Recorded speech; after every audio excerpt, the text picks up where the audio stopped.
Hi, my name is Lily Knight, and for my MWA3, I'm going to be doing a podcast format about linguistic identity. I first want to define what linguistic identity is in my words. So after doing some research and looking up different definitions of things, as well as listening to the podcasts and reading the articles that we had, I sort of made up that linguistic identity is the way a language is used among groups that connects people by common understandings or beliefs, which are demonstrated through words or phrases um, that are used and understood by that particular group. I think that linguistic identity is a way for people to feel like they're part of a group and connect to each other more on a personal level. So that's why I came up with that definition. I also found an article from the UNM database. It was about the social and cultural aspects of linguistic identity, and it focused a lot on the um, social studies having to do with this, but it briefly touched on and mentioned linguistic identity. And I just liked the quote from the very first paragraph. It was talking about how different writers argue that, quote, language is the central means and medium by which we understand the world and construct culture. I really think this is pretty accurate with what we're talking about right now, having to do with linguistic identity, because as the TED Talk said in the different articles that we read, the language that we use can really tell people a lot about us, and it can group us into different categories, and it can either help us connect to people or separate us from people. So I liked that, and I thought I used that to kind of help me come up with my own definition. So now that I've defined it from an article that I found and that I've made my own definition, I want to come up with, or I want to talk about some of my personal examples with linguistic identity and different groups and categories that I'm a part of that have a lot of different ways of using language. I think that there are a lot of different categories and subcategories having to do with language identity, but the two main ones that I notice are formal versus informal. So I want to talk about some of my formal and informal language identities. So the first category or group that I want to talk about is school. I think that school can fit into both the formal and the informal categories. It just depends on who you're talking to. So, for example, if I'm talking to one of my professors or, student teachers, I'm going to be speaking more formally, more clearly, trying not to use slang terms or curse words. I'm going to be trying to, speak in a way that's understood by both of us so that there's no confusion or problems with communication. Um, at UNM specifically, I think that when you're also talking to professors, there's certain things that you may talk about that other people who aren't part of the university may not understand. So, different textbook programs or online systems where you submit homework, or even just if you're talking about Learn, that's a way that we're grouped at the university, mainly with the teachers. So now I'll also talk about the students.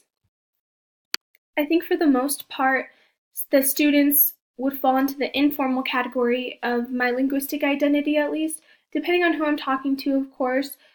Close friends would definitely be more in the informal.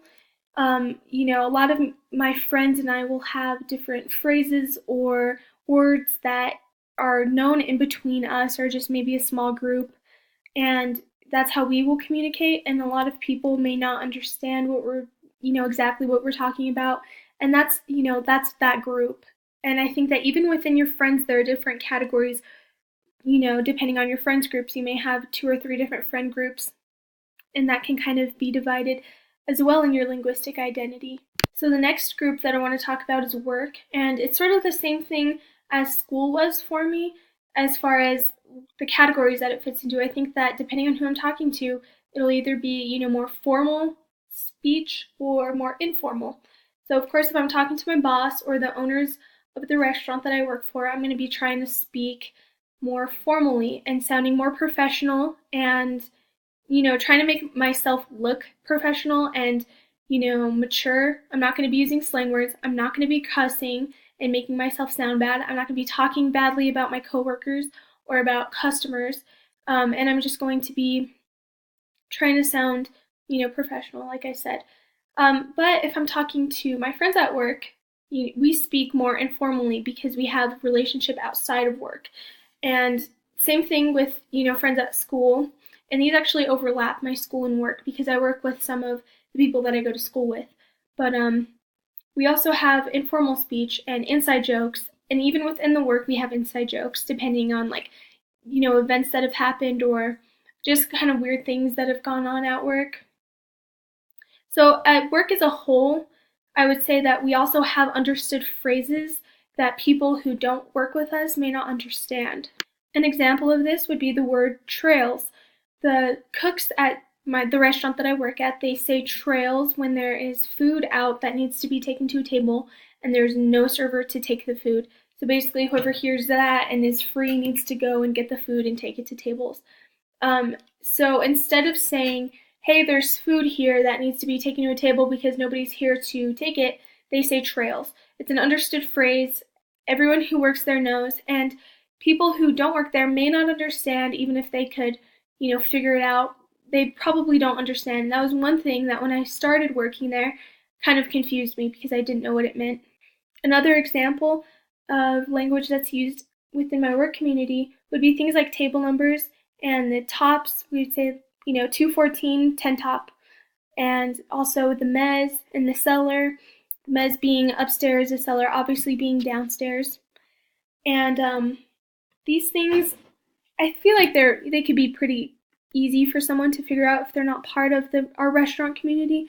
But they were sort of things that I was confused about when I first started and things that I had to learn so that I could communicate better with my coworkers. So the restaurant that I work at is definitely one of the discourse communities that I'm a part of, and I would say that we definitely use language that only we really understand to communicate more efficiently and quicker and to have a better understanding of, one another. And that's just an example of one of the groups that I'm a part of. The last example from my own personal life that I want to talk about is my family. So compared to everything else, I do speak differently with my family, and I think a lot of people do. My family and I, obviously, we will have inside jokes and phrases that we understand that have a specific meaning to us. My family also, well, my aunt and my mom actually, when they were younger, had this language called Oppenglapish. It's kind of a silly thing. It's like Pig Latin basically, but you put an OP in front of every vowel, and that's how you speak to each other. And if you don't understand that, it's actually really hard to make out what someone's saying. So that's kind of a funny example because I don't come from a bilingual family, so we speak Oppenglapish or Pig Latin. And I think that's kind of a funny example because if we're out in public and we start speaking that, people are going to look at us like we're crazy and they're going to have no idea what we're talking about. So that's an example of how a part of our language can separate us from other people who still speak English but have no idea what we're talking about. So now that I've given a few examples from my own personal life, I wanted to just touch on a couple of questions. So why So now that I've given some of my own personal examples, I want to talk about which part of the language that I use is closest to me. I would say that my family, how I speak to my family, is probably the closest one to me, and right behind that would be the way that I speak to my close friends. Which is more comfortable? I'd say that they're both equally comfortable. I'm very close with my family and with my friends, and so I'm more comfortable talking openly to both of them. So another part that I want to talk about really quick is the weight that each type of language we use has in society. I think that all the ways that we speak, I think that they're equally important to us individually. The way that you communicate with your friends is just as important as the way you communicate with your professors. I think the main thing is knowing when to use the different types of language that you speak. Because if I were to talk to someone like my boss or a professor the way that I talk to my really close friends, it would probably come off as being somewhat unprofessional or inappropriate. So I think that yes, all parts of the language that we use are all equally important in society, but I think that you just need to know when to use the correct language and, be able to separate the different groups that you're a part of. Alright, so due to the length of this podcast, I'm going to end it here. I do, however, think that there is so much more to be said about the topic, and I think it's really interesting how language can separate cultures and subcultures and just so many things. I think it's really interesting. But anyway, I'll give my citations right here. This is from the article I found on the UNM database. This is its citation, and that's about it. So thank you so much for listening.